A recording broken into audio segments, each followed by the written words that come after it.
So, you're walking into a job interview, you've got your resume dialed in, you've practiced your answers, you've got the suit, the whole 9 yards. You think it's all about what you say sitting across from the hiring manager. But the real interview starts the second you walk through the door.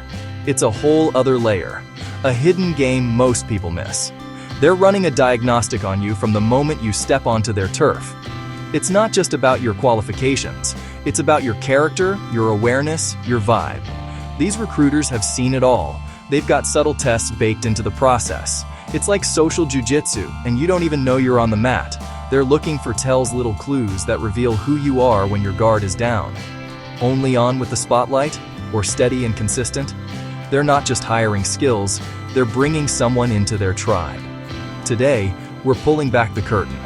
I'm gonna break down 3 secret, unspoken tests. These can make or break your chances before you answer a single work question. We'll cover the psychology, why they do it, and how you can navigate it like a pro. This isn't about being fake, it's about being aware.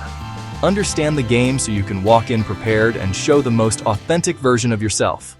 Let's get into it. Alright, so let's talk about the very first hurdle. It's one that trips up so many people because they don't even see it as a hurdle. It's your interaction with the receptionist, the front desk person, the security guard. You might think they're just there to point you to the elevator or tell you to have a seat. You could not be more wrong. That person is the gatekeeper. The first line of the interview process. Think about it from the hiring manager's perspective. They need to know what kind of person you are, not just what kind of employee. How you treat someone who you perceive as having no power. That's a massive tell. Are you respectful to everyone, or only to people who can do something for you? It's a test of social intelligence and decency. Recruiters will circle back with that receptionist after you leave. They trust that person's gut. The receptionist saw you when you weren't on. If you were dismissive, rude, or buried in your phone, that's a huge red flag. It tells them you might be a nightmare to work with. So what's the move? It's simple. Human decency. When you walk up, make eye contact. Put your phone away. Focus on the interaction. Have a real smile. Say good morning or good afternoon. State your name and who you're there to see. Hi, my name is blank. I have a 2:00 p.m. appointment with blank. It's basic, but it shows respect and confidence. Patience. Don't tap your foot or sigh. Observe. This is about composure under mild stress. Be present and pleasant. Okay, Chapter 2. The hiring manager comes out to greet you. They walk towards you, they say your name, and they extend their hand. This moment, this simple physical interaction, is so ridiculously important. The handshake. It's ancient. It's primal. It's a gesture that says, I'm unarmed, I come in peace, let's connect. But in a business context, it says so much more. It's a physical data transfer of your confidence, your respect, and your presence. People get this wrong in so many ways, and it's almost always a subconscious thing. You're not thinking, I'm going to give a weird handshake now. It just happens because you're nervous, or you're not paying attention.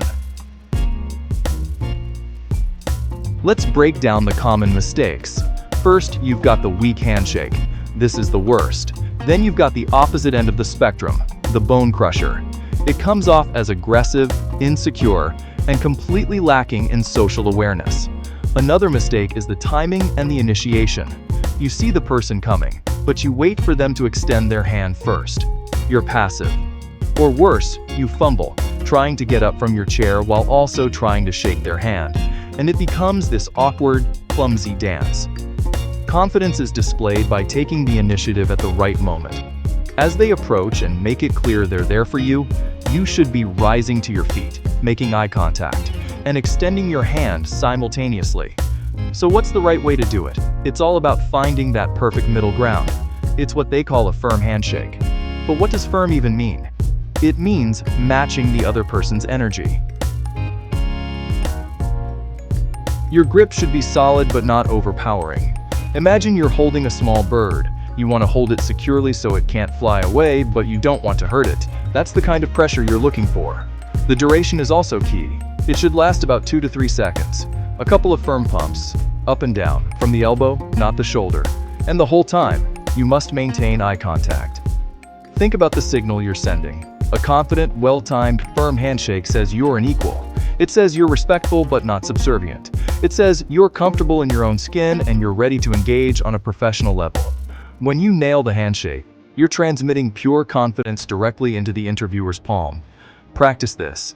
Shake hands with your friends, your family. Ask for feedback. Is that too strong? Too weak? When you stand up to shake their hand, you're also showing respect. Remaining seated while the other person is standing creates a weird power dynamic. By rising to meet them on their level, you're physically demonstrating that you see this as a meeting of peers. The handshake is like the title screen of a movie. A weak, fumbling handshake is like a low-resolution, glitchy title screen. A powerful, crisp, confident handshake is like that epic, high-definition cinematic intro. All your preparation, your resume, your cover letter, it all leads to this first, physical point of contact. So, when that moment comes, be ready. Rise smoothly. Look them in the eye. Extend your hand with purpose. Connect. Apply firm, confident pressure. A couple of pumps. Release. It's a simple, elegant sequence of movements that speaks volumes. Don't underestimate the power of this moment. Firm, not forceful. Confident, not clumsy. Chapter 3. Alright, this next one is sneaky. It's a real curveball, and it's designed to test a few things at once. Your honesty, your attention to detail, how you handle a slightly weird, unexpected task. You've sat down, you've had the initial chat, and then the interviewer slides a stack of papers across the table. They say, "Okay, before we go any further, I need you to fill this out. It's our standard application form." Your first thought is probably, "What's going on? I already did this online." All this information is on my resume right in front of you. And that's exactly the point. They know you've already provided this information. This isn't about information gathering. This is a test. They're creating a moment of mild friction, a slightly annoying, redundant task, to see how you react. It's a brilliant and simple stress test. First and foremost, it's a test of your honesty and consistency. They will take that paper form and compare it, line by line, with your resume and online application. Did you fudge any employment dates on your resume to cover up a gap? Did you slightly inflate your previous salary or title? Little white lies that seemed harmless on a screen can become glaring inconsistencies when pressured. This is where people get caught. They can't remember the exact lie they told. Maybe they wrote December instead of October. In the moment, they write down the truth or something different. Boom. Red flag. The interviewer sees the discrepancy, and now your credibility is shot. They're not just thinking you made a mistake, they're thinking you're a liar. And nobody wants to hire a liar. The whole foundation of trust is gone. Second, it's a test of your attention to detail. Is the form filled out neatly and completely? Or is it a sloppy, rushed mess with half the fields left blank? If you can't be bothered to fill out a simple form correctly during an interview, how will you handle a complex project with multiple moving parts on the job? It's a direct reflection of your work ethic and your standards. They're looking for neatness. They're looking for thoroughness. Did you use NA for fields that don't apply? Or did you just skip them? Did you follow the instructions like, "Please print clearly in black ink"? These small details add up to a picture of you as a professional. A clean, accurate form says, "I am meticulous. I am thorough. I take tasks seriously." A messy one says, "I cut corners and don't care about quality." So there you have it. 3 secret battles inside the interview war. The way you treat the receptionist, the way you shake a hand, the way you handle an unexpected piece of paperwork. None of these appear on the job description, but they're part of the test. You're being evaluated from the moment you enter their territory to the moment you leave. A holistic assessment of you as a person, not just your skills on paper. Recruiters aren't just filling a position. They're curating a team and culture. The common thread is awareness. Be present and mindful. Don't go through the motions. Every small interaction, every nonverbal cue is data they're collecting. Not paranoia. Preparation. Control the controllables. You can't control the questions, but you can control how you treat people, how you present yourself physically, how you react to an unexpected task. These are 100% in your power. Passing these tests is showing the best version of your authentic self.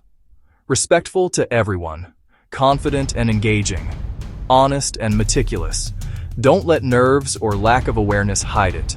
Master these unspoken rules and you're not just acing the interview, you're proving you're the right person. You've got this.